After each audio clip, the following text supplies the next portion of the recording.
Hello, all you beautiful people. I hope that everybody's been having a good week. I hope that you're having a good Friday, and I hope you'll at least have a restful weekend, if not a productive one. We can go at least for the whole that angle on this thing. So yeah, I hope everybody's been doing well.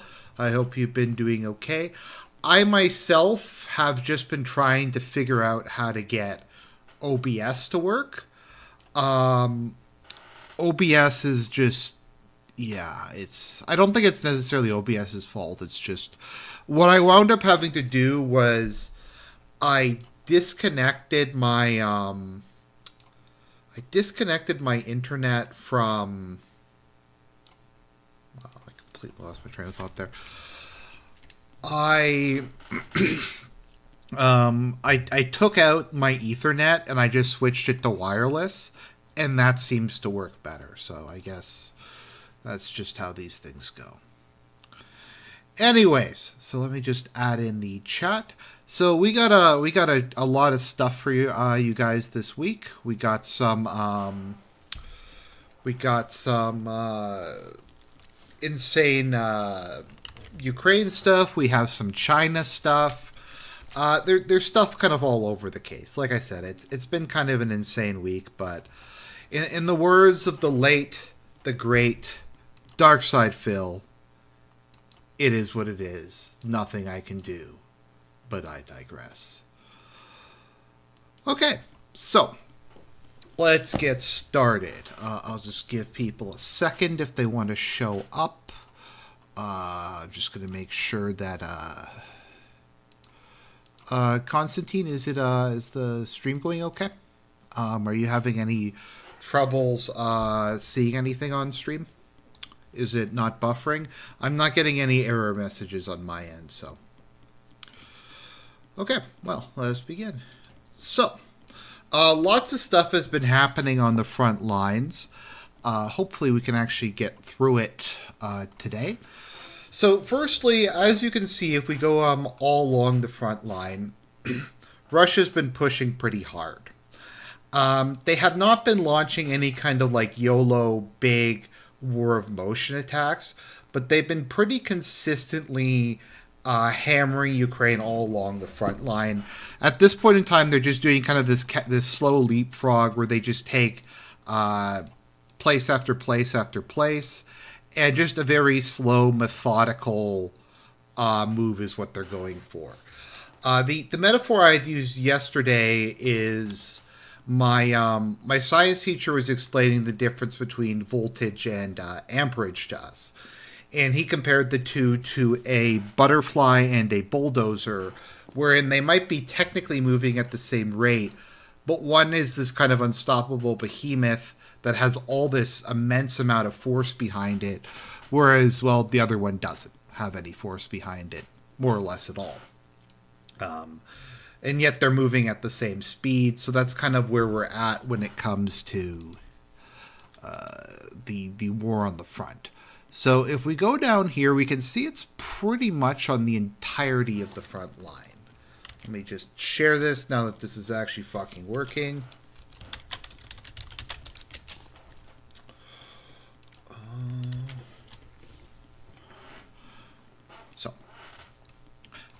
Up in the north, we have a Sinkivka. I can't pronounce most of these names, but just as we go down, you can see there's offensives just all over the place. Most of them aren't particularly big, but progress is being made. In particular, you can see in Bakhmut, I don't know if this counts as really being a breakthrough. Chesiv Yar is the next kind of big place that they need to capture. They've reached the outskirts of it, and we're not sure how long it's going to last. It seems that, let's see here. Is this Avdiivka? Yeah, it seems that after Avdiivka, we've been seeing some of the most movement we've seen in months in this war. I think Avdiivka only ended like last month, and they're already, it almost looks like they're breaking out and they're moving back to a war of motion. And just as you move down the entirety of the front, they're pretty much everywhere at the moment. Replace every I with O, H, and G. I don't know what that means. But yeah, so that is going, and that is where we're at the moment. Sorry if the chat window looks kind of shitty, but it is what it is. There's not really much I can do about it at the moment. Okay, so what has been happening? Now, the reports that I've pretty consistently seen is that morale is at a record low with regards for the Ukrainian forces. I've heard reports that like brigades and battalions are just breaking and running away. They attempted to send the right sector brigade in and send in the Azov 4.0 or whatever, and they both refused to attack. Basically, at this point in time, Ukraine's down to its last few decent trained reserves, most of which consist of the right-wing nationalist battalions that Zelensky was keeping in at the back. Apparently, and this is one narrative I've heard, he was kind of coddling them and preventing them from actually having to face the worst part of the fighting. However, they're the best equipped, most intact brigades that are left, so they started throwing them in. And Syrskyi, being the butcher he is, just has the perspective that you can't give up any ground. Every single inch must be fought over as much as possible. So he's just kind of started throwing his reserves in wherever. And that's one of the things that happened with Avdiivka, where him and Zelensky would not allow their troops to withdraw from Avdiivka. So they got completely encircled and wiped out. I think some of the army was able to get out, but it turned out to be much larger disaster than it really needed to be. And so morale is at a record low all across the front line, and it doesn't look like it's going to get better anytime soon. So that's where we're at with the front lines per se. Now it's interesting because we started to have some. We have another snake eating piece we're going to take a look at, or maybe one or two. There's a bunch of stuff to cover today. There's a lot of stuff. Or should we cover the 61 billion? Let's cover the 61 billion first. Okay. So, this was the big story. The 61 billion that they've been trying to get to go for years and years and years, or I guess like 3 or 4 months. This was the big deal. We have to get the $61 billion to Ukraine. Ukraine is winning the war, but they will win the war faster if we get them this money. It's like the first 300 billion or whatever didn't win the war. Emptying out the collective West's arsenals didn't win the war. But this $61 billion difference will make all the difference. So, this is the press release that the Pentagon put out. The once again, far-right pro-Russian source. Today, the fall, and I had never started reading like U.S. government documents before I started doing this. I do wonder. I get that I'm really bad at reading things and pronouncing things, and I insert words in the wrong place. But I feel like a lot of this stuff is written by people who aren't even literate. But that could just be me. I find it very confusing. Okay. So today, following the passage of the National Security Supplemental, which, shouldn't there be a comma there? Today, following the passage of the National Security Supplemental, which the President just signed into law, the DoD announced a significant new security assistance to urgently meet Ukraine's critical security and defense needs. Holy run-on sentence, Batman. This announcement is the Biden administration's 56th tranche of equipment to be provided from DoD inventories to Ukraine since August 2021. That's before the invasion, though. That's interesting. This Presidential Drawdown Authority, PDA, has an estimated value of $1 billion. I thought it was $61 billion. And includes capabilities to support Ukraine's most urgent requirements, including air defense interceptors, artillery rounds, armored vehicles, and anti-tank weapons. So here we have it. Here we have the stuff that they're going to include. Now, note there's no numbers for any of this. There's no qualifications. It's just stuff. It's just stuff that they're giving out. We'll look at the fact sheet because I actually don't even know what the fact sheet is. What is this? Okay. So we have air defense missiles, Stinger anti-air missiles. I thought they were out of Stingers actually. Small arm rounds, anti-air rounds. We have additional ammunition, whatever that means. Now somebody took pictures from the border with Poland because all this stuff was just sitting on the border with Poland waiting for the bill to be signed. You have to kind of wonder, like, what money did Biden use to move this stuff there? What money was used to, like, get it into working condition to move it to Poland? If they were waiting on the money to be signed, it's almost as if Biden just illegally used, I think it's illegal at least, illegally used unrelated funds to do this through a back door. And we'll talk about that in a minute because, as it turns out, most of this money has already been spent.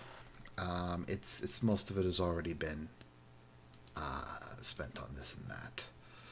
But one second, let me just see if I can get the chat working. That would be nice.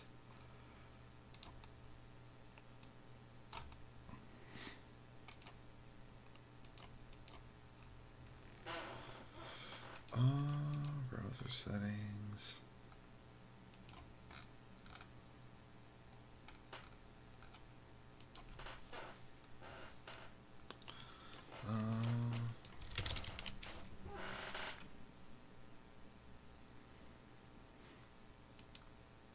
Okay, I'm gonna have to just figure that out later. It's good enough for now. It's good enough for now.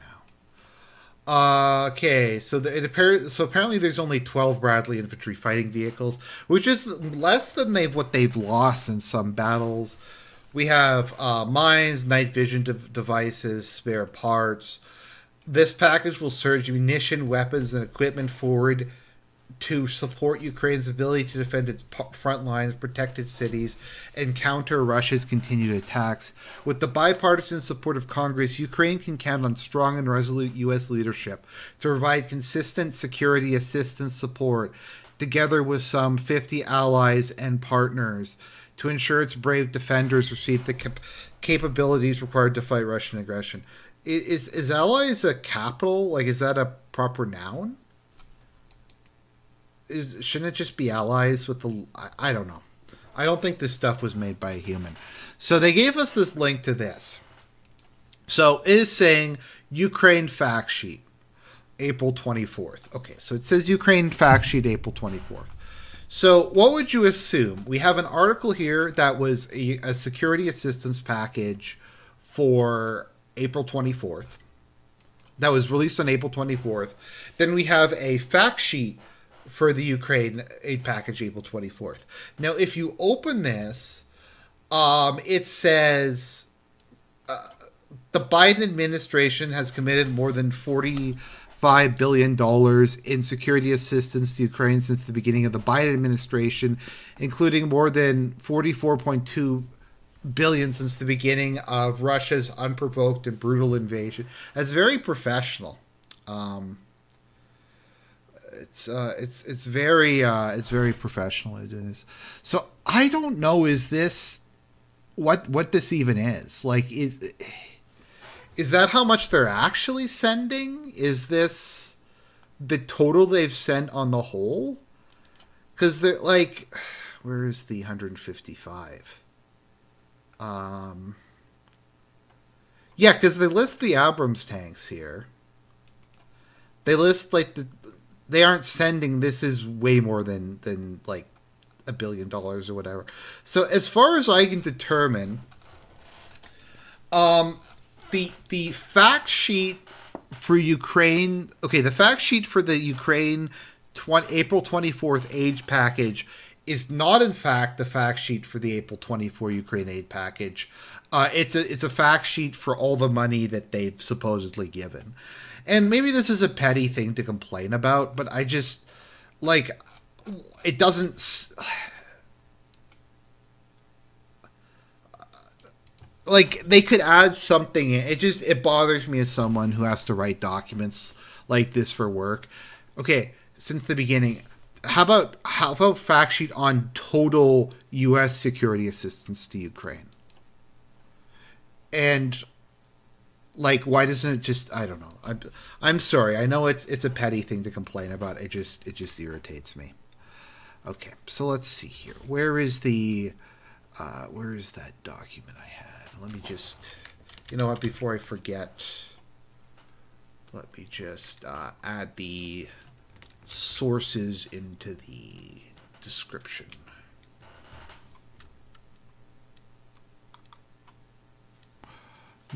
So what turns out, and let me just, maybe I don't have that article. Look, I was ready yesterday, but this, here we go. Jack Rasmus. That's what I was looking for. So we're going to take a look at this. So this is from Jack Rasmus. I don't really know that much about him, but this is an interesting article. So we probably won't read the whole thing, but we're just going to skim through this. So they passed the $61 billion in aid. I will post this in the chat if anyone wants to follow along.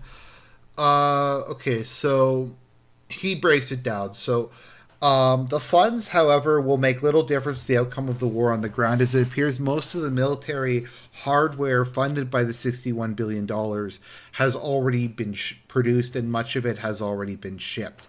Perhaps no more than $10 billion in additional new weapons and equipment will result from the $61 billion.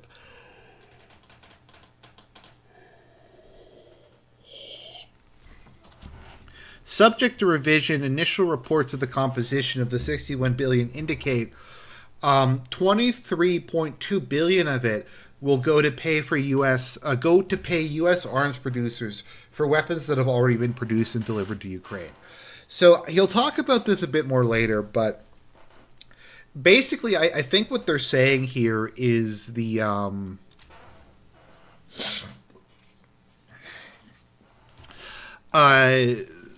claim that this is a 61 billion.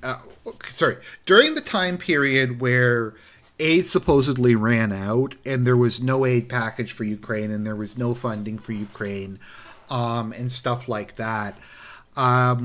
They were shipping the weapons anyway. So basically there was no difference. So they were sending all this stuff to Ukraine last year, and then we had this like panic. They're out of money. We can't send Ukraine any more weapons. Ukraine's losing the war because we're not giving them weapons.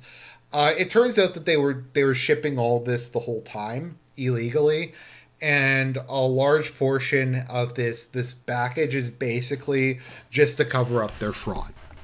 So here they're saying, well, we gave $23 billion to Ukraine and weapons that weren't budgeted, but now we have the budget for it. So it wasn't stealing because we got the money after we spent the money. Is I think basically what they're going here. And we have this, let me see, where's the one on the attackums?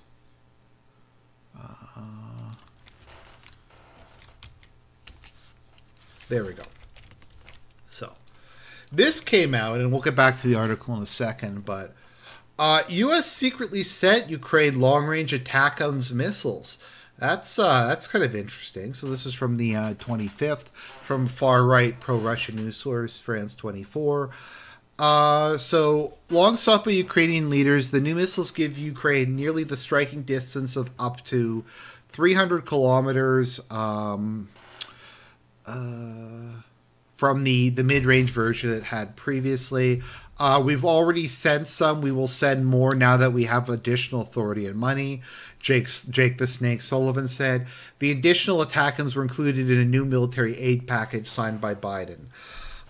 So there was a fake aid package they had. So they found... I don't know if anybody remembers this, because this shit is just so G-slur and so fake. But back in February, they found $300 million that they had missed as a rounding error. And then they sent a $300 million package. And this included a a number of ATACMs. Now, how much does an ATACM cost? Let's see. How many could they have actually provided them? Oops, no. How many ATACMs would they have gotten for 300 million? I'm pretty sure it was not very many. So an ATACMs costs about $2 million. Okay, so maybe they could have sent them like 100 or something. So like they could have sent them a couple, but I kind of doubt it. That's also assuming there's no transportation costs, I guess. Okay, so they basically what they're saying here is Biden just gave them all these weapons under the table when there was no funding for it because they made up that they pretended that they found leftover money, which wasn't actually leftover money. I don't know. Okay, let's see here. $14 billion is earmarked to replace weapons from U.S. military stocks that have been produced or are in the process of being shipped, but haven't as yet, or additional weapons still to be produced. Okay, so that means that so $23 billion is for weapons that have already been delivered, and it's just paying the backlog. So I think the point is, of the $61 billion, only about $10 billion of it is actually going to go to Ukraine. Now, $23 billion of it is to stuff that they sent when they didn't have funding. And $14 billion of it is to rebuild reserves of is to rebuild existing reserves that they were able to wind down. So basically, this is okay. We're going to replace $14 billion of the stuff we gave Ukraine. Now, the question that I and everybody else has to ask is where does the $1 trillion go? So, like, what they're expecting the American people to believe is, okay, the defense budget is $850 billion a year, but we need that extra $10 billion to replace all the weapons we... Like, do you get kind of what I mean? Like, here, like, none of this really adds up. I'm just going to say probably this is just going to go to lobbyists. We'll just say it's just going to go to lobbyists. Let's see here. So in total of the $61 billion, $37 billion is basically just going to the MIC with nothing being given to Ukraine as a result. Let's see here. $8 billion is going to financial assistance to Ukraine to pay for salaries of government officials through 2024. Now that is actually very helpful because if you can't pay your employees, that is something that causes a collapse really quick. So that is actually one aspect of this package that's very helpful. $11 billion is to finance current Pentagon operations in Ukraine, which sounds suspiciously like U.S. forces, mercenaries, special ops, and stuff like that. And $4.7 billion is for miscellaneous expenses, whatever that is. I think that's maybe the 10% for the big guy. Although I don't think this includes the 10% for the big guy, because 10% for the big guy would be more than $6 billion. You gotta love that. Like, the way these people just pass stuff. It's $4.7 billion in miscellaneous. Like, what are they getting with miscellaneous money? Like a nuclear weapon? It's just like we just need the extra $4 billion. We need some stuff for miscellaneous expenses. You know, like if we want to pick up some fish and chips, maybe fill up the car, the car with gas. I went through this and like shit like this is for like repairing submarines and stuff. It's just and that $14 billion is all Ukraine will likely get in new weapons funding for the rest of 2024, like the $23 billion already in theater. This will be burned up in a couple of weeks this summer once Russia's coming major offensive, its largest of the war, is launched in late May or early June. So that is the plan. That is the $61 billion. Very little of it is actually going to go to Ukraine. Now, what he's talking about with the summer offensive it is widely believed that Russia, now that they've succeeded in a couple of their major strategic objectives. So one of the key objectives Russia has been pursuing for pretty much the last year is to destroy Ukraine's air defense capabilities. Now, this is done in two ways. The first way is directly destroying it, and the second is exhausting their interceptors. Because Russia can build missiles much faster than the U.S. can build air defense missiles for Patriots. So what they've been, and Ukraine is incompetent with using them, so it's kind of a combo. Once again, there's only 500 Patriot missiles that are made in a year. I think there's substantially more cruise missiles by Russia. So last winter, when you had the whole them attacking power plants, one of the goals of that was to target installations that were too important for Ukraine to not defend, and to basically force them to use their air defense missiles up. It was also that they would reveal the location of where the air defense platforms are so they could blow them up. So by this point in the war, my understanding is Ukraine has virtually nothing left. Maybe just a little in a couple small strategic areas. And aside from that, they basically have no air defense at this point in time. Like they make stuff up a lot that they shoot planes down. Like the week where they shot, what was it, like 6 fighters down or something like that. There was one bomber that crashed because the engine gave out, and they counted that as a shoot down because aircraft never have mechanical problems and never crash. It's actually it's kind of a phenomenon of modern war. If we can take a slight digression, I think during World War II, the majority of airplane losses didn't come from enemy fire. They came from stuff like mechanical breakdowns, maintenance issues, weather, stuff like that. The book I read that in, the title of the chapter was "The Enemy is Easy." The enemy is easy. The enemy is not really the big problem in a lot of circumstances. So the big thing the Russians have deployed, and we've talked about this, but just to kind of reiterate, is the glide bomb. So what the glide bomb is it's taking an old bomb from the Cold War era.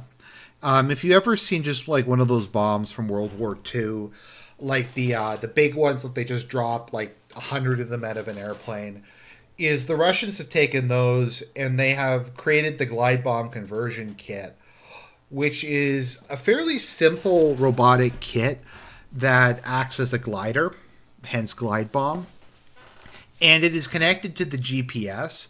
So they're able to launch these glide bombs from, I think it's like 5 or 6. It's really far away that they launch these things, and they just kind of glide to the target. And because they're GPS guided, they're very accurate. They're as good as pretty much any just about as good as any other kind of precision weapons. So they have this extremely cheap, large bomb that they can just start firing at things. And these bombs are like 500, 1,000.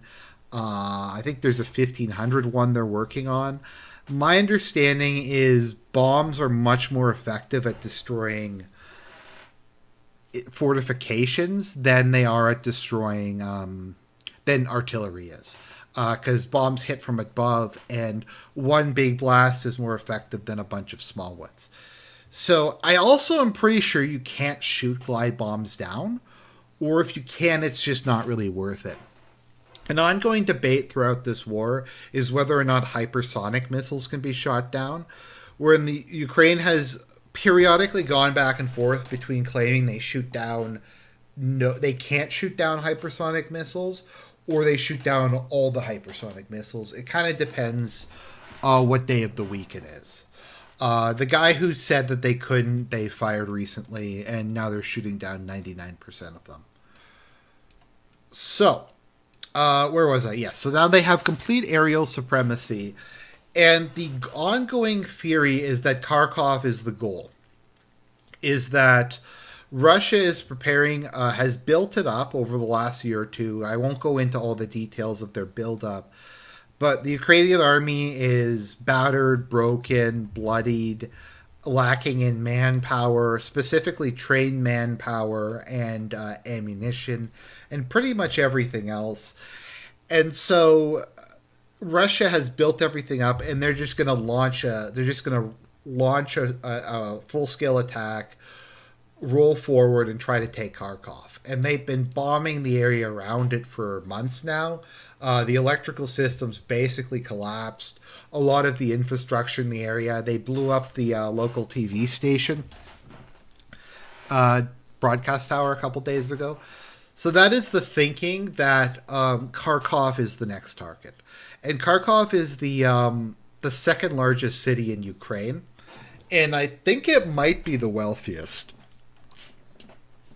It's at least the wealthiest, not from government cheese. I could be wrong though. I think the wealthiest cities were Odessa, Kharkov, Kiev, and I think Lukansk. I think Donetsk was actually quite well off by Ukrainian standards. Keep in mind that the entirety of the Ukrainian economy is mostly east of the Dnieper. That's where all the industry and mining is.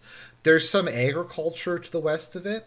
Now, the current wily scheme that Macron and co is trying to come up with is we're going to have an East Germany situation where we're going to make the Dnieper the border between Russian occupied Ukraine and pro Ukraine pro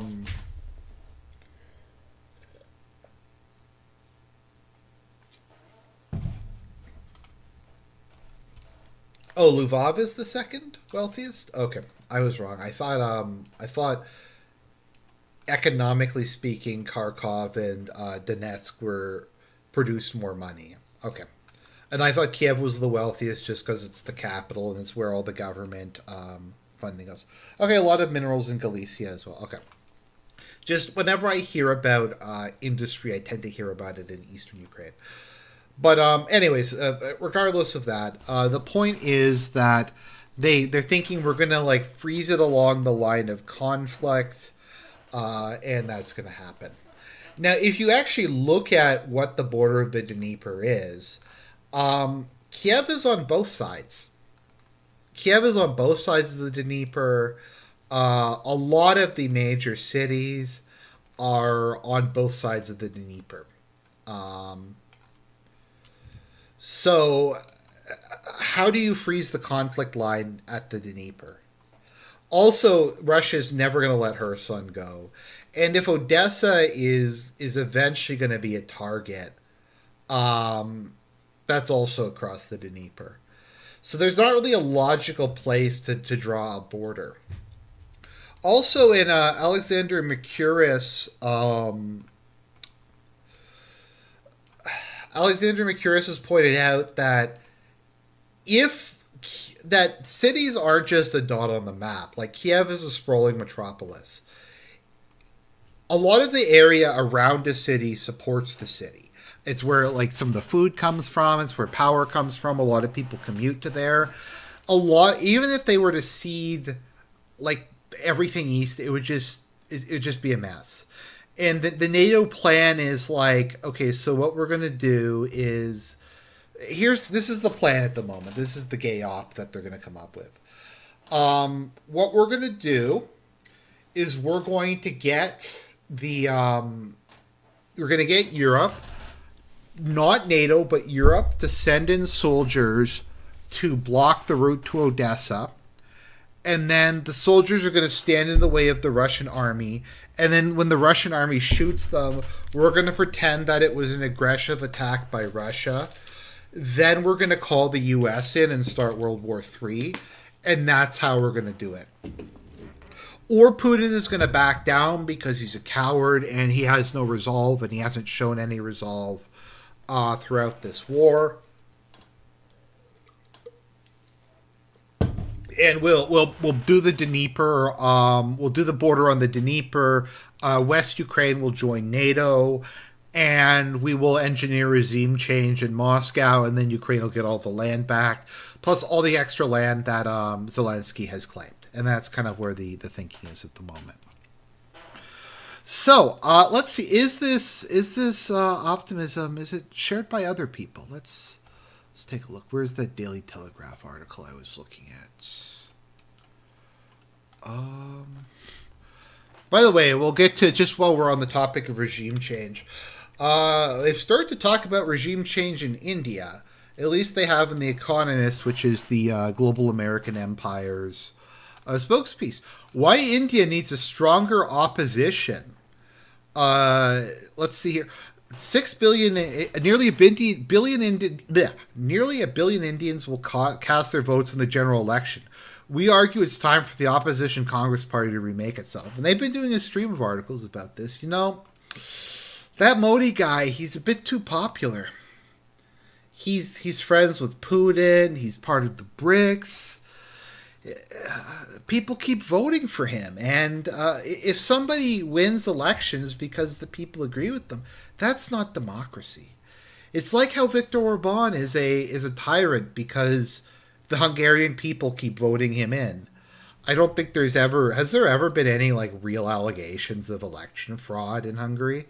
Like the most I've seen is just that because he has the biggest party and he gets the most donations and the most per vote subsidies, Fidesz is just has the most resources because it's like complaining that the Republican Party has more resources than the Libertarian Party.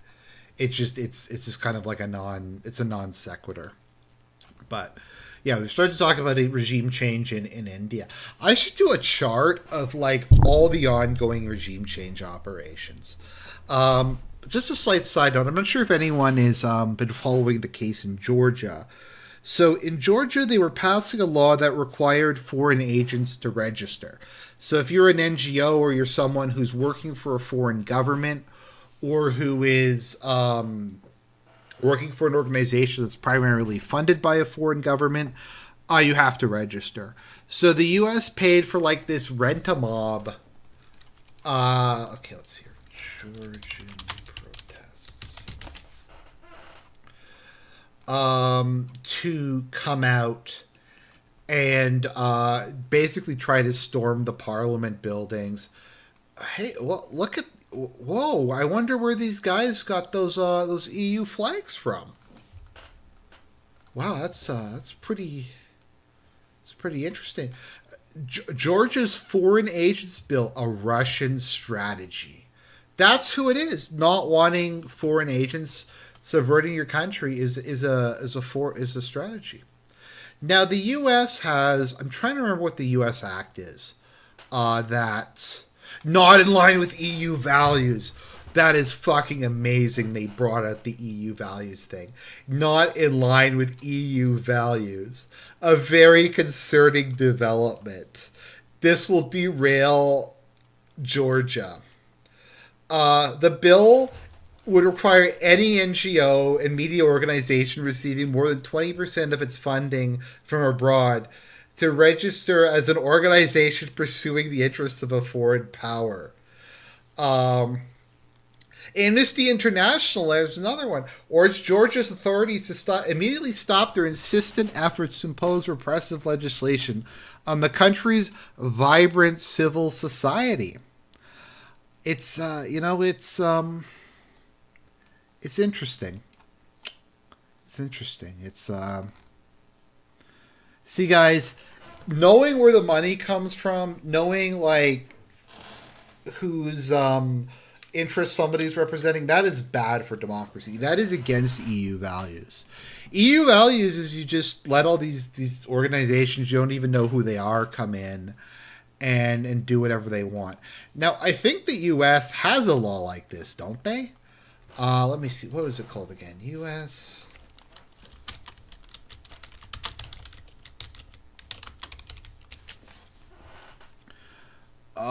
We have, what was it called again?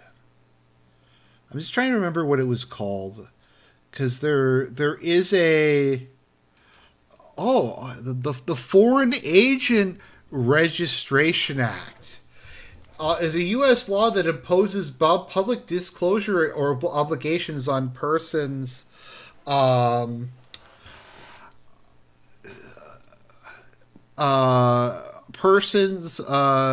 it requires foreign agents defined as individuals or entities engaging in domestic lobbying advocacy for foreign governments, organizations, or persons to register with the Department of Justice and disclose their relationship activities and related financial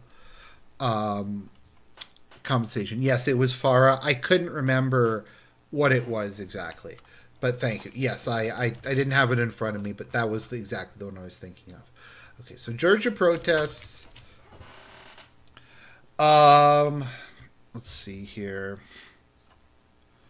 I think they even reference it in. I think that was even what Georgia said.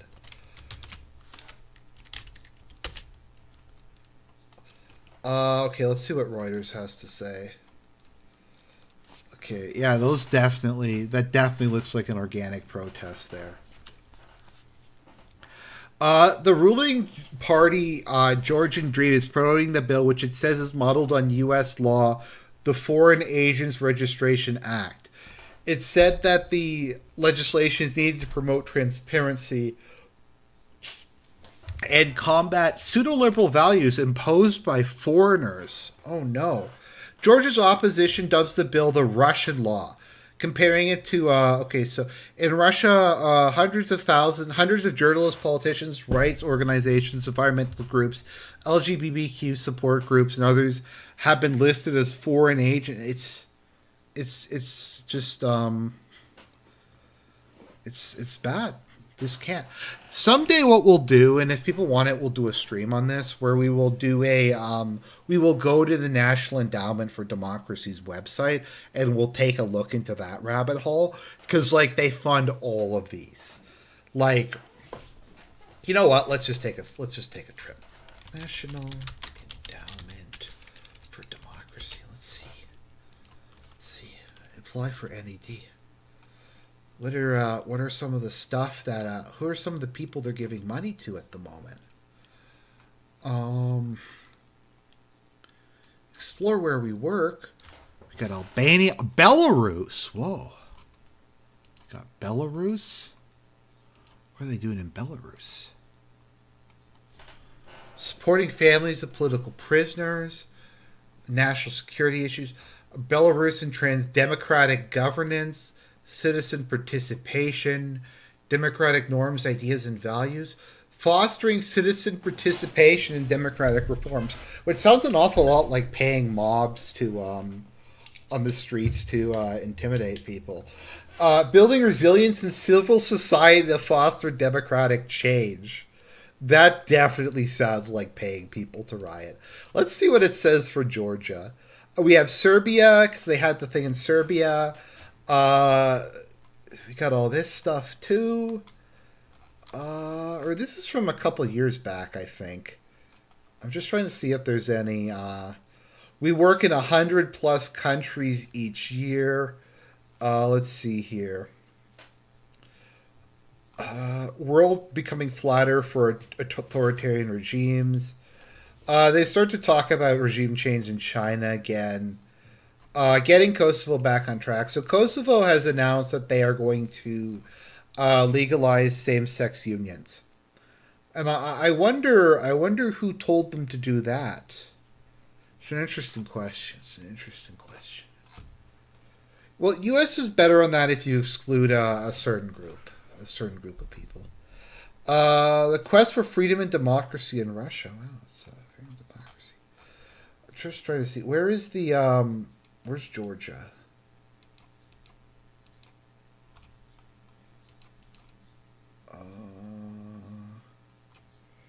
I don't know. It looks like they just haven't updated this in a couple of years or something like that. Okay.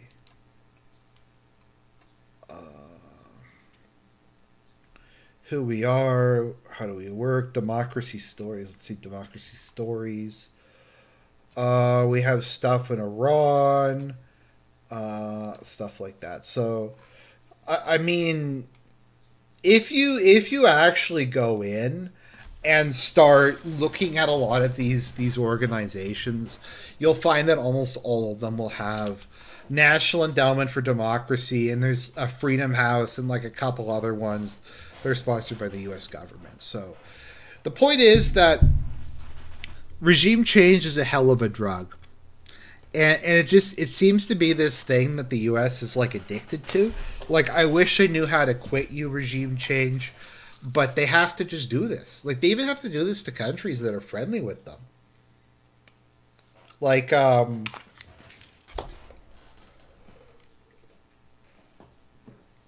current Serbian government is very pro EU. And so they decided to go in and try to regime change them like a couple months ago. There was a regime change in Moldova. They tried to do one in Kazakhstan. I think that was last year. There was one in Romania, I think. Um, they attempted to do one in Belarus that didn't work out. It's constant. It's regime change is a hell of a drug. It's just the way that they do business now. So,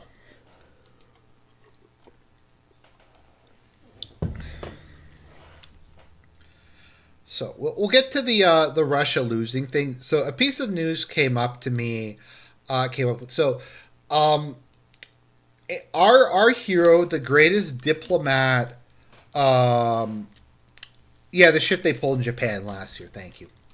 They're trying to regime change Japan too. Yeah, Greece enacted gay marriage because they forced them. So we have here the greatest diplomat of our age, Anthony Blinken. Now, last week, Janet Yellen, the Treasury Secretary, she went to China and she told China two things. She said, you know what? You better keep buying our T-bills. You better keep funding our debt indefinitely. You got to keep doing that. She also said, though, that we don't like what you're doing and we're going to sanction you. So it's like, look, we're going to kick you out of the international financial system, but you got to keep buying our debt. And I think Xi just told her to go fuck herself, but in a very polite, passive-aggressive Chinese way. And I don't think the U.S. was very happy. So they sent the big guns in. They sent Anthony Blinken, the man himself who was greeted by the deputy governor of Ankara. And let's see what, like, keep in mind, he's in China when he says this. Here is his diplomacy skills on display. Take stock of where we've made progress and where more needs to be done. I reiterated our serious... What a fucking bitch. Like, just the way it's where we've made progress and where progress needs to be done. I returned to China this week to take stock of where we've made progress and where more needs to be done.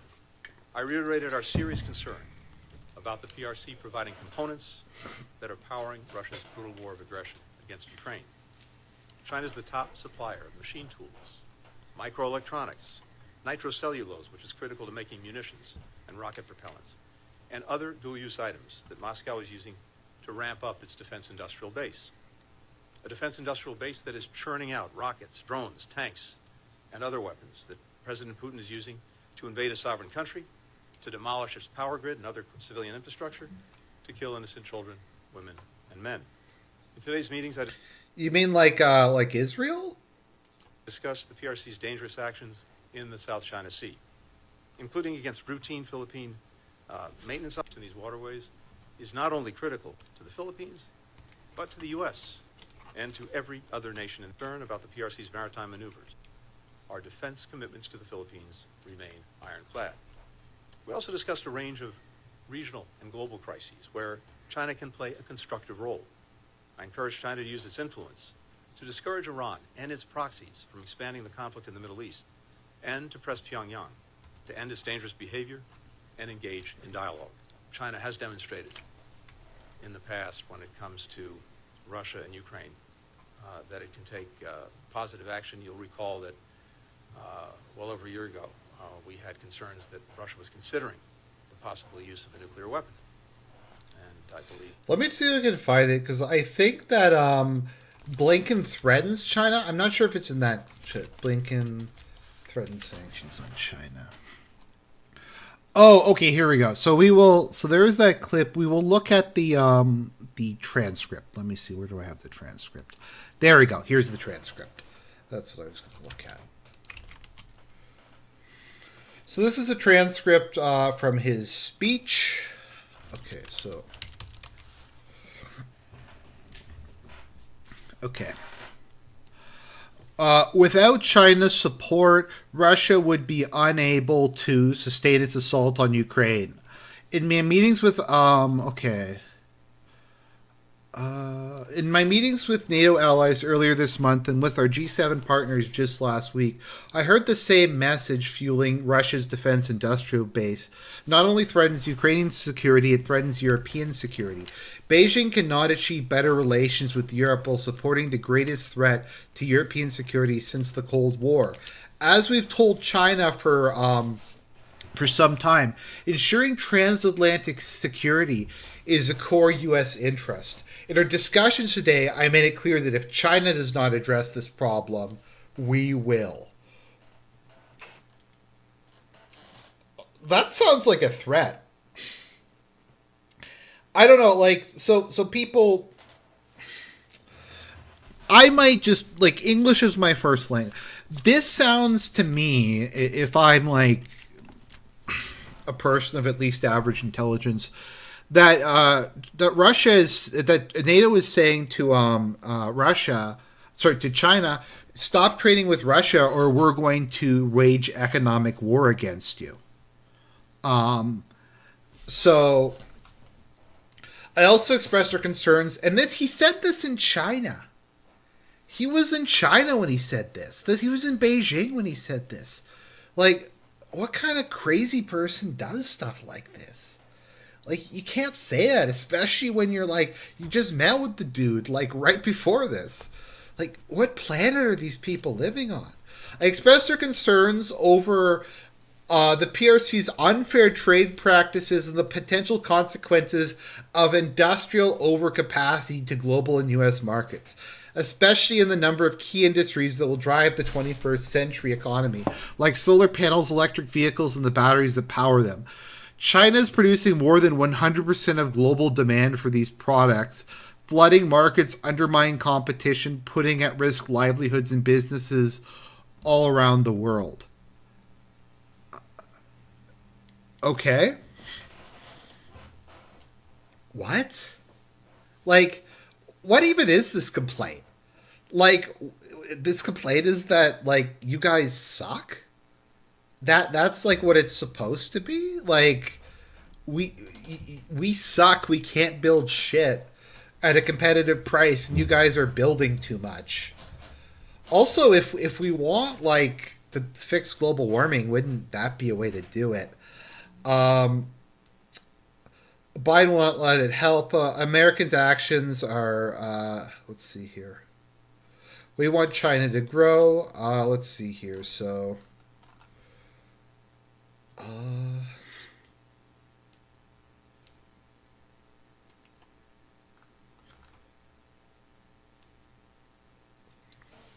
I think China is demonstrating the past. Okay, so let's see if I can dig up the article that what is it? Is it Foreign Affairs? No, what is the Chinese government's? I should have picked this ahead of time.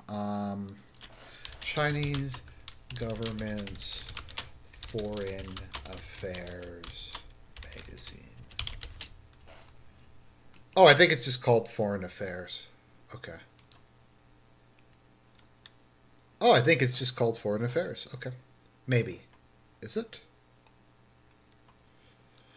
Um.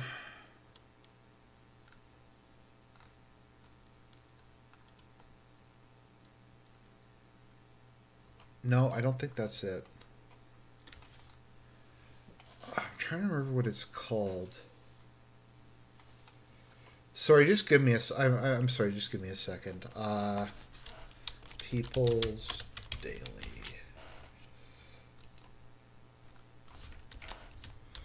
It's a subsidy. It's a like a, another. It's part of the paper.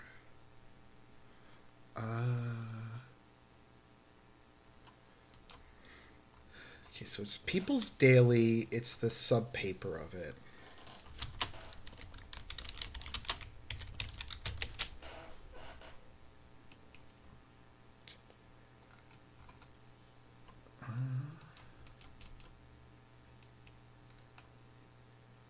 I'm just seeing if I could find it.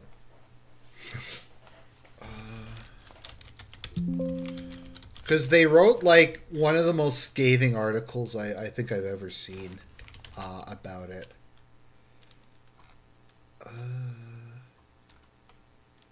It's from a couple days ago. Here we go. I think this is it. Yeah, this is the one I'm looking for. So this is from the People's Daily. This is from the official magazine, a newspaper of the Communist Party of China. China firmly rejects. So this is when the U.S. told China to stop trading with Russia. Firmly rejects U.S. groundless accusations over its normal trade and economic exchanges with Russia. Chinese Foreign Ministry spokesperson said on Tuesday, the U.S. is making groundless accusations over the normal trade and economic exchanges between China and Russia while passing a bill providing a large amount of aid for Ukraine, Wang told a regular news briefing when asked to comment on U.S. accusations and possible sanctions regarding this issue. Fueling the flames while shifting the blame of others. This is just hypocritical and highly irresponsible. And China firmly rejects this. Wang said on the Ukraine issue that China's position has always been just and objective. China has made efforts to promote talks for peace and political settlement. So China is neither the creator of the Ukraine crisis nor party to it. We never fan the flames or seek selfish gains, and we will certainly not accept being the scapegoat. Wang stressed that again, that based on equality and mutual benefit, China's right to conduct normal trade and economic exchanges with Russia and other countries should not be interfered with or disrupted. China's legitimate and lawful trade rights and interests shall not be infringed upon. It is not the right way to solve the Ukraine issue by fanning the flames or smearing others, Wang said, adding that only accommodating the legitimate security concerns of all parties and creating a balanced, effective, and sustainable European security architecture through dialogue and negotiation is the right way forward. Now, I just that seems very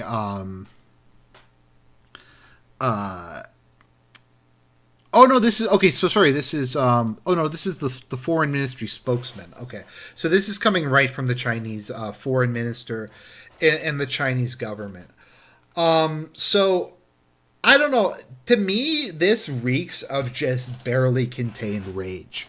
I'm not sure. People can agree or disagree with me on this. It sounds like the person who gave this was trying the best they could to hold back how angry they were. Or about it. That they were just let's just think about this for a minute. The U.S. comes over to China. Blinken goes there, and he's right after Yellen was there begging for money to support their spending habit, and he just says, you know what? You guys can't trade with Russia. It's like, why? Because I don't want you to trade with Russia. So here's what you're going to do. You're going to stop trading with Russia. You're going to put sanctions on Russia. And North Korea and Iran, and we'll think of who else we want you to put sanctions on. You need to do that.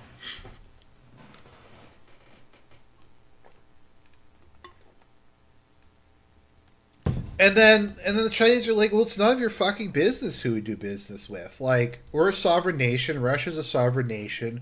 We have good relations with Russia. Your drama, your beef, your Ukraine nonsense has nothing to do with us. Like, it's like the Chinese are a very proud people. The Chinese are a very proud people, especially modern China, especially after the century of humiliation and the unequal treaties, and how they feel that they were basically the butt boy of most of the world. So for the U.S. to just go there and just basically try to boss them around and order them around and stuff like that, it didn't do very well. Like at a very basic level, and maybe once again I'm being naive. Blinken, you shouldn't be threatening a country like that. Like when you're in the country, like what kind of asshole goes to someone's like country um and says that? Now, what I feel like with China, so firstly, let's just pretend that it's not a generally accepted rule of international trade that countries can have trade with whoever they want and they can do business with whoever they want. That's like China's right in saying that whatever America's beef with Russia is, it has nothing to do with them. India says the same thing. India has always been very close friends with Russia. The U.S. keeps telling India to sanction Russia. India tells them to fuck off. So the U.S. is mad at Modi too. Um, Keep in mind that India, yeah, like India and Russia have been like best friends since I think India became an independent country. They were great friends all throughout the Cold War. They were good friends in the '90s, I think, and they're good friends now. It's like, no, we don't like Russia, so you guys gotta sanction them. Secondly, okay, let's say China did do this. Let's say China sanctioned Russia. You know what's you know the next time the U.S. doesn't like someone, they're going to come to China and they're going to tell China, look, you need to sanction this guy. You got to sanction these guys. You have to do this. You have to do that. All the while they are building like an anti-China coalition. They're boosting the Philippines and Taiwan. They did regime change in Thailand. Um,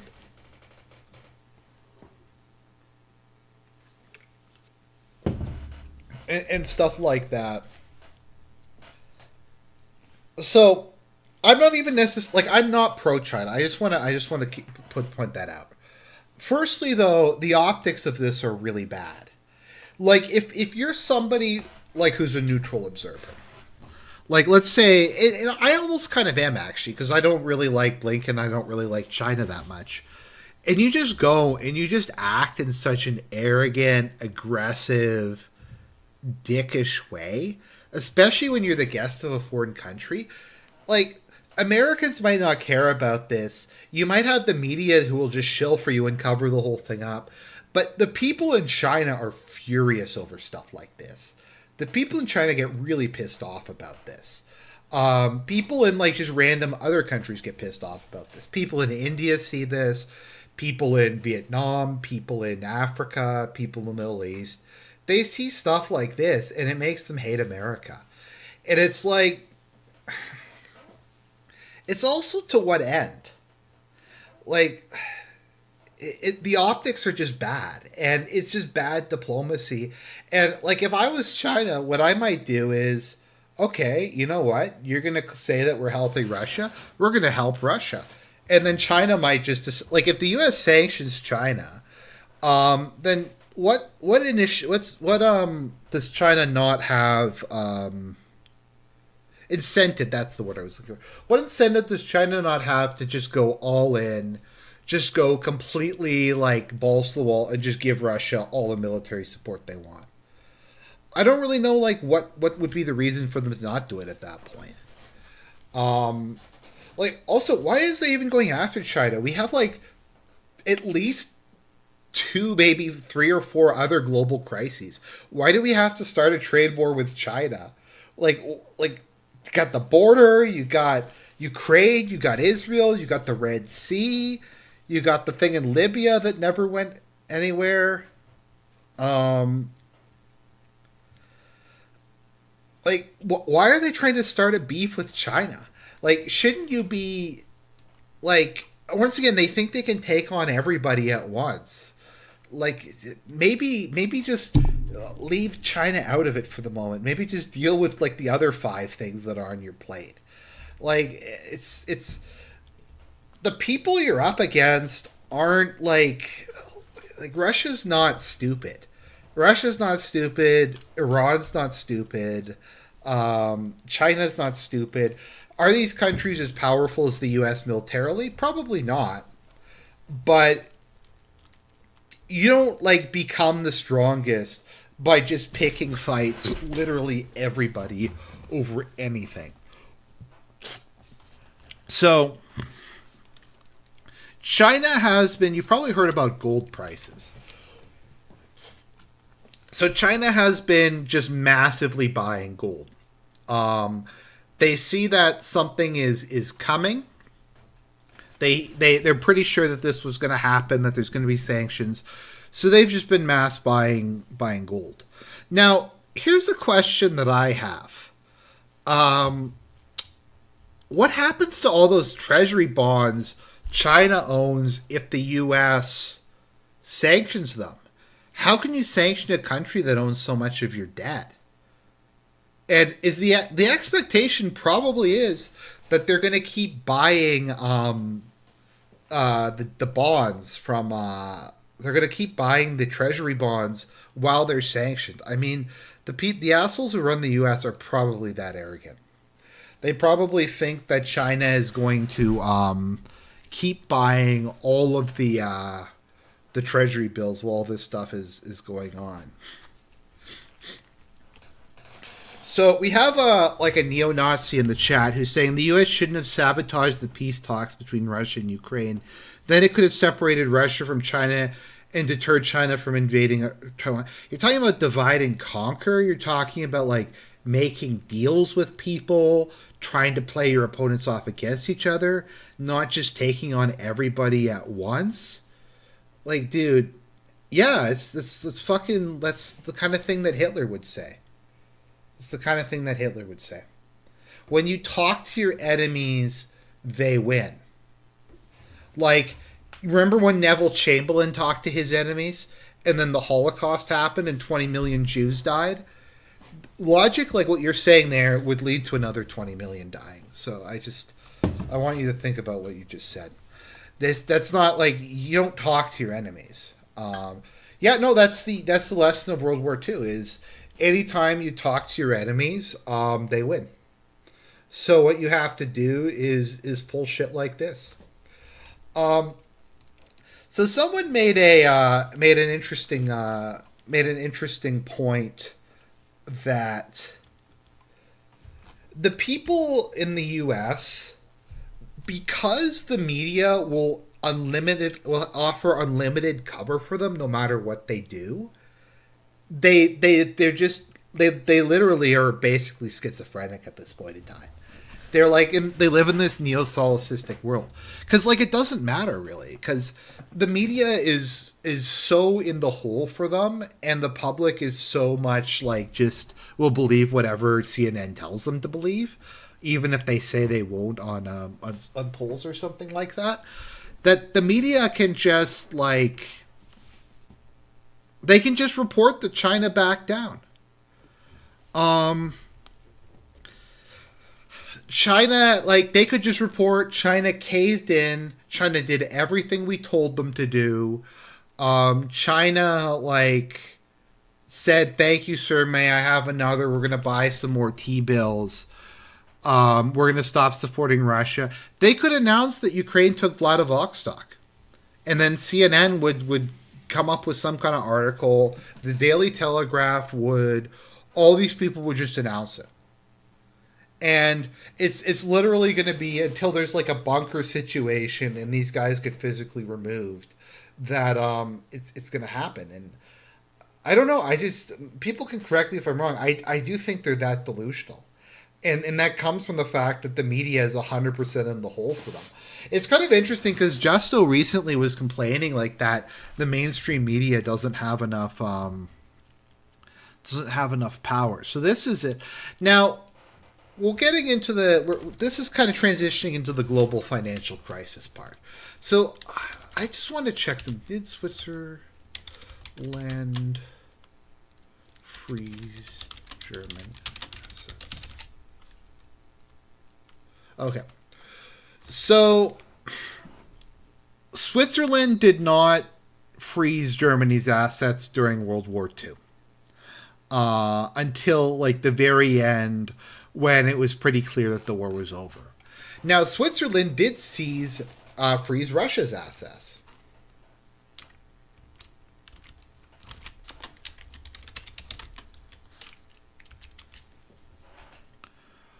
So Switzerland decided that what they were going to do, and this is their genius plan, is we're going to freeze Russian assets, even though we're not at war with Russia. Even though I don't think there's even any beef between us and Russia. So we're going to freeze the money. Look, we know we didn't freeze Hitler's money. We know we didn't freeze any of those people's money. But Putin is worse than Hitler, I guess is what they're saying. Hitler killed 20 million Jews. Putin killed 40 million Jews. Or something like that. No, I get that Switzerland did seize Germany's assets, but it was basically the war was over at that point in time. It was very clear what was happening.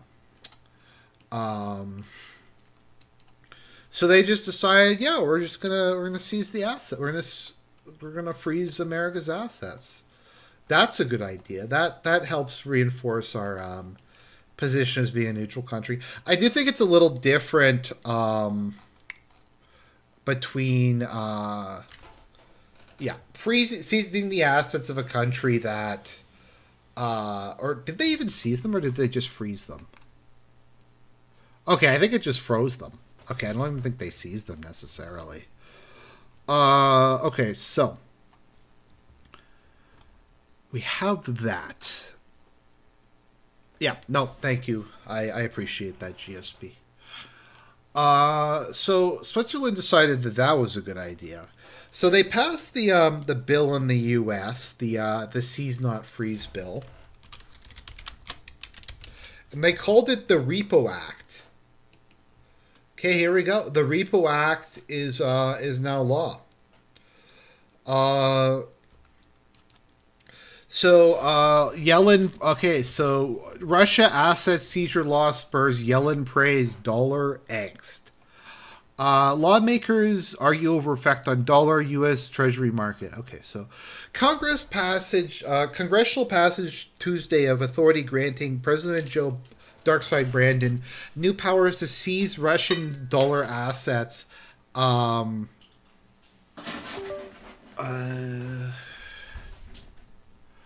Has intensified debate over the potential consequences of foreign demand for U.S. treasuries and demand for the dollar. The so-called repo provision. By the way, what kind of this does belong in this UCU. I think there's something I'm going to have to put on screen if we're going to be talking about the Repo Act. I think there's something that needs to be added. Okay, let me just put this up. It reminds me of this shitty movie. Yeah, that's what this is. That it's the Bill version of Repo Man, or Repo the Genetic Opera, whichever one you want to go with. They called it the fuck these aren't serious people. These aren't serious people. We're literally having Repo Man the bill. Okay.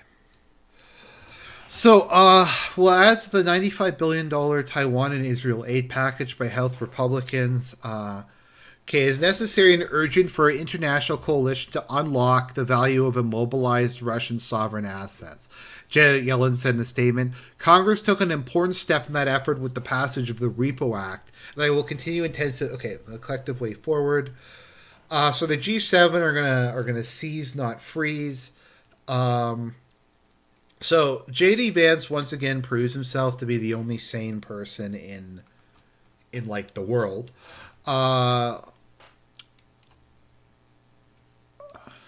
We have a lot of pressure on American bond markets between inflation and the deficits that we have. So yeah, I'm concerned about it, said J.D. Vance on the repo bills. We need to be careful. I love how J.D. Vance is considered the extreme right in America for saying maybe stealing Russia's foreign assets is a bad idea. Economists are highlighting the joint nature, all the consequences. The Biden administration has signaled it will continue to act. Uh, okay. If the U.S. did so without similar actions from the other G7 economies, the U.S. would bear any seizure risk premium on its own. Russia this week vowed to retaliate against any seizure of its assets, as well as fight such moves in court should they transpire. Critics warned that this could lead to a confiscation of U.S. individuals' assets in Russia. I wonder how much those are. Trump should pick J.D. Vance for VP and Mersheimer as National Security Advisor. I agree. I remember because I took political science and I remember we studied some of Mersheimer's stuff. I don't remember it too well. I am kind of happy that he's become a bit of an e-celeb, if I can use that term. Like, it's cool to see him, like, getting to go on, like, the Duran and, what's his name? Daniel Davis, or I can't recall his name. But getting to see him go on all these shows and kind of get all this attention and stuff and get his ideas out there. Probably more so than he did in the academic world. But he's just, I like him. He comes across as just being like Judge Napolitano. He comes across as just being this really mild-mannered, very just sensical, like common sense type guy. Now, I don't think JD Vance should be VP because I think he does more good in the Senate than he would as VP. But yeah, the repo bill, an Idaho Republican, another advocate stressed that Russia has already expropriated foreign assets regardless of the new law. He says worries about Russian asset seizure impact on financial markets are way overblown. Another piece of legislation, includes stepped up scrutiny on of China's banks' transactions with another U.S. nemesis, Iran. That move similarly may stoke concerns about Washington's use of access to the dollar as a geopolitical tool. China may accelerate the process of de-dollarization. They're afraid that it's going to be seized. Now, I want people to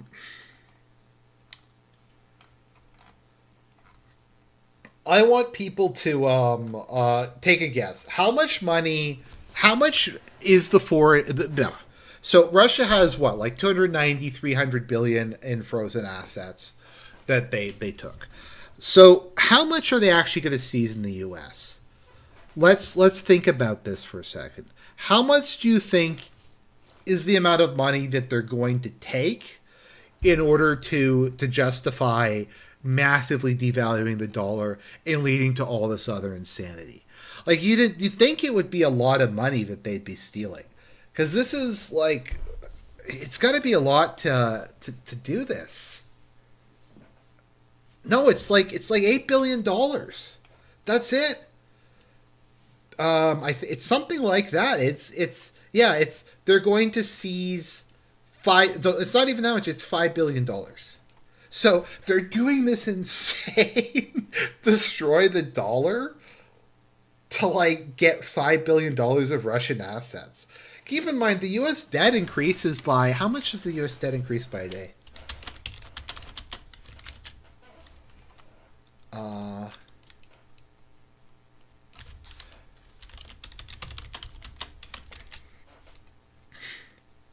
That's more than what the U.S. debt increases by a day. So they're going to steal the $5 billion, which is less than 1 day of debt, and do this. Now, like, once again, as I've said, you could be like a Banderite.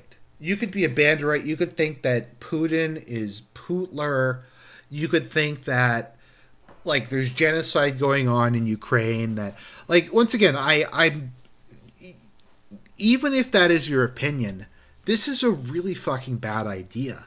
And even like a lot of neocon publications are saying this is a bad idea. The European, like Euroclear and a lot of the central banks are saying this is a bad idea. They're like, look, you can't just seize the assets of a country you're not legally, that you're not at an open war with, like, because you don't like them and you don't like something that they did. Because once again, like, let's say you're a country that's frenemies with the U.S. Let's say you're Turkey or Saudi Arabia or UAE or China or who else is there? India or Pakistan or Brazil or one of these countries. If this is the new precedent and you don't want to do something that the U.S. wants you to do, they can just take your money. Like let's say they tell Saudi Arabia, hey, you guys got to legalize gay marriage, and Saudi Arabia's like, no, and they're like, okay, then we're just gonna grab your money. We're just gonna take all of your money. It's gone. We're just gonna take China's money because they won't do what we told them to do. Stuff like that. Like it's retarded. It's insane. So, and this is in the context of, once again,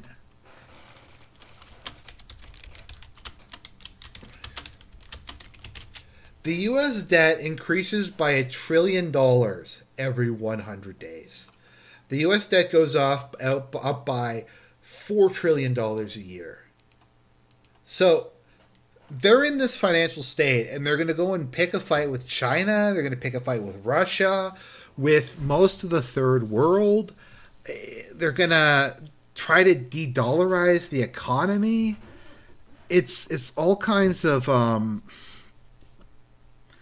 and maybe I hold Trump in too high esteem. I feel like what would happen is, if Trump was in power, he would have gone to China. He would have played hardball with them. Then after they had their public spat, he would have sat down with them and said, okay, let's come up with a workable deal. They would have come up with something that allowed both sides to save face. To my understanding, so I don't know if any of you guys watch Defense Politics Asia, but he gave his perspective as a Singaporean Chinese on the trade war.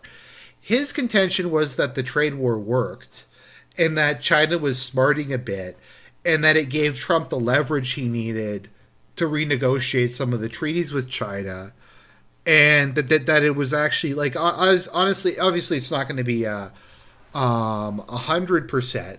But he said that, in his opinion at least, the trade war got to Trump to the negotiating table, and they were able to do business together. We did this thing with I showed you guys the Schultz thing.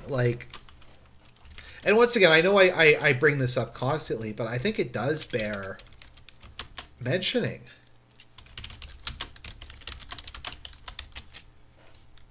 Schultz said he hasn't talked to Putin in 2 years. That's insane. The head of Germany won't talk to the head of Russia? I don't know. It's just, if no one's talking to each other, that scares the shit out of me. That scares me more than just about anything else. So they're going to seize the frozen assets. They're going to freeze some more assets. We're going to just... This crazy trade is just going to keep going. We're going to crash the whole thing with no survivors is where we are at this point in time. We had that article, once again, these people think it's a movie. Estonia, we can beat Russia. I think it was Estonia. Okay, yeah. This is the level of just retardation we're getting. I'm absolutely certain that Estonia could win a war against Russia.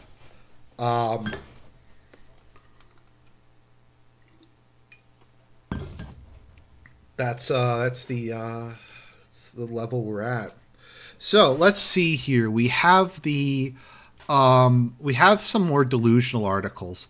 We have let me see, where is that one? I think this is it.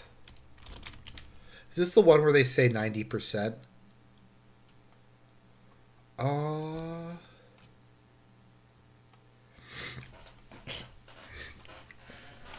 I think this is the one.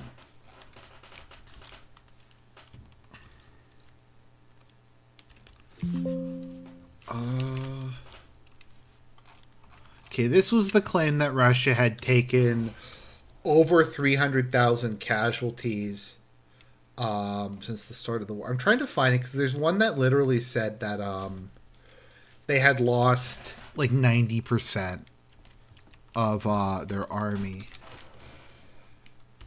Just give me a second. I think it might have been CNN. Yeah, there's this one. Russia's taken. No, we've talked about this one before. I think they doubled down on it. So they said Russia's lost 87% of its army. I'm just trying to find this.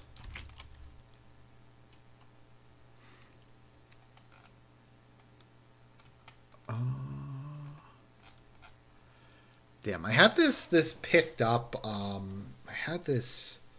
Just give me a second. I'm just looking at my list of notes and trying to find which this was. Okay.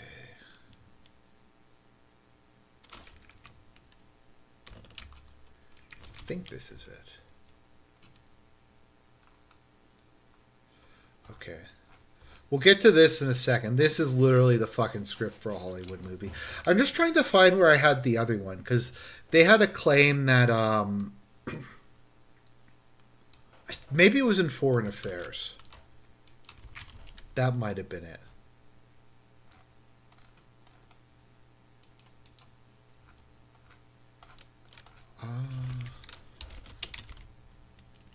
Okay, yes. Here we go. Okay, this was Foreign Affairs. So this is Foreign Affairs. This is from 3 days ago. So Putin, the risk of deploying European soldiers into Ukraine in any capacity. Okay, here we go. This is the fucking insanity that we have here. The risk that deploying European soldiers to Ukraine in any capacity will escalate the conflict is overblown.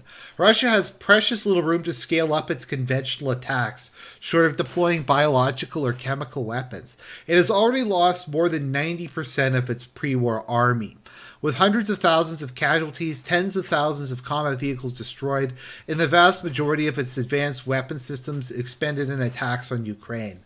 Sanctions have made Russian weapons production more difficult and costly, and the deployment of troops to Ukraine has left Russia with barely enough forces to guard the rest of its long border, let alone mount a significant operation against other European states. In January 2022, the Russian army was widely considered second only to the U.S. Army. Today, it may not even be the most powerful army in Ukraine. But if European leaders were to let Russia win in Ukraine, Putin's takeaway would be that by making nuclear threats, they could allow him to conquer more countries without provoking a military response. So here we go. The real question is whether Russia would actually use atomics if European forces entered Ukraine. Arguably, this is already a moot point given that special forces from Western countries are currently operating inside Ukraine. What?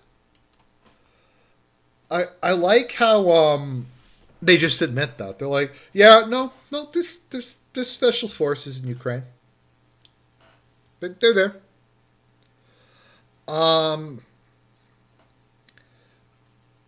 Let's see here. Okay.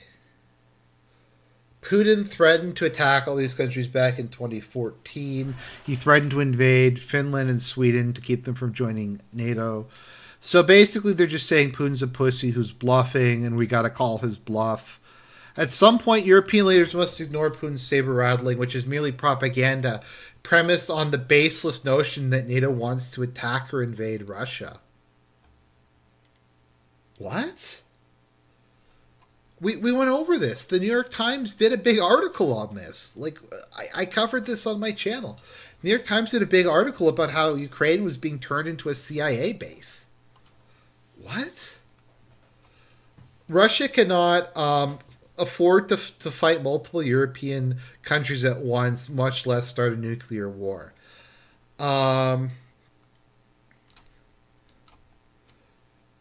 Europe is far richer, more technologically advanced, and has a much larger population than Russia.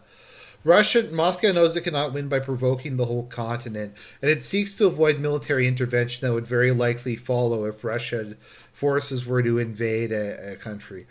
So they're just saying we need to send NATO soldiers in and we need to start World War III.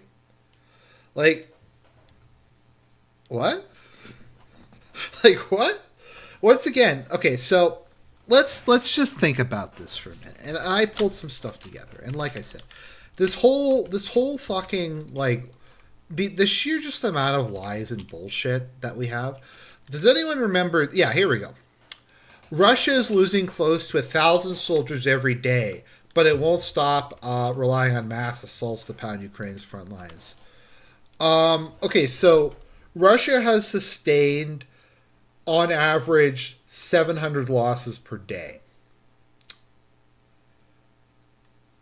I'm gonna have to see some citations on that.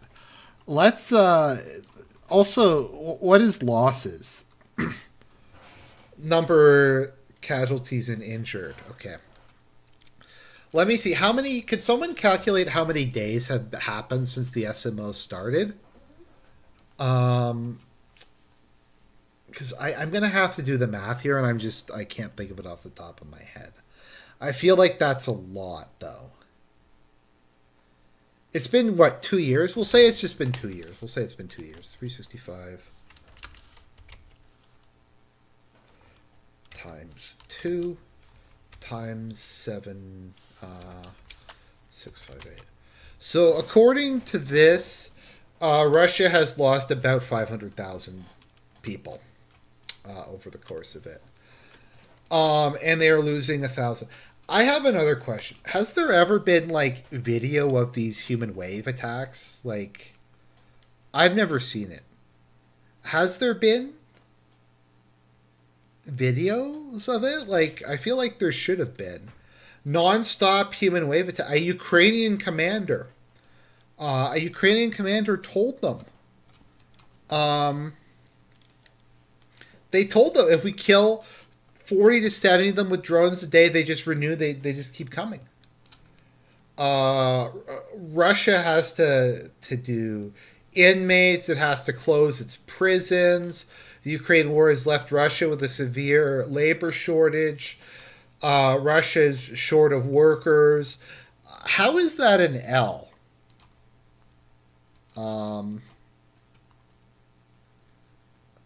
Okay, so 793. So 793 times, what is it? 658 is 520,000. So according to these guys, Russia's taken 520,000 casualties. Now, if we look at the numbers that are given to us by the U.S. Defense Department, let me see here. Where is this? I'm just trying to find it because the Defense Department announced their casualty totals.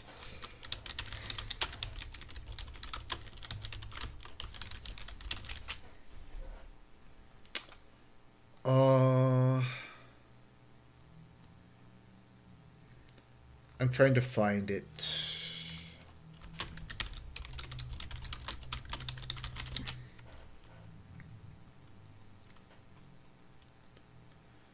Because I think they announced. Sorry, I should have marked what these links were for.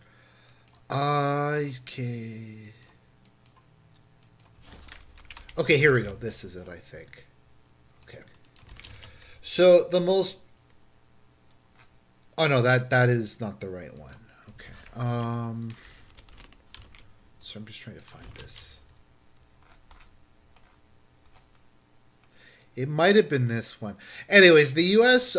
Department of Defense said that there were 60,000. Okay, so Russian casualties, 60,000 dead. Okay. So according to the BBC, about 50,000 Russians have died over the course of this battle. So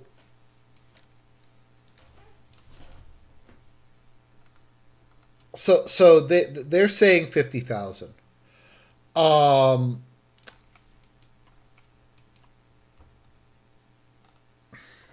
You notice that the casualty rates has been massively going down. So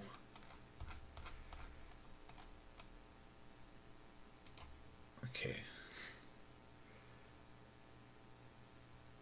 I'm just trying to find where this source is exactly. Here we go. The Pentagon puts. I can't look at this because it's on the paywall, but so the Pentagon claims that 60,000 Russians have died. Now, this claims that it was what was it again? The 800 dudes a day. This one claims that Russian total casualties are over 500,000. So now the problem is the people who write a lot of this stuff is illiterate, so they'll say casualties, and sometimes they mean dead, and sometimes they mean dead or wounded. So dead is the hard dead number is about 60,000, according to the U.S., which I think is reasonable. Everything that I've seen, I think that is a perfectly rational amount. I don't know what wounded means. I'm not sure like exactly what's that supposed to mean exactly. If that's because I don't know. When I think of wounded, that could mean anything from an arm being blown off to they get some shrapnel, they recuperate for a couple of months, and then they can go back into action.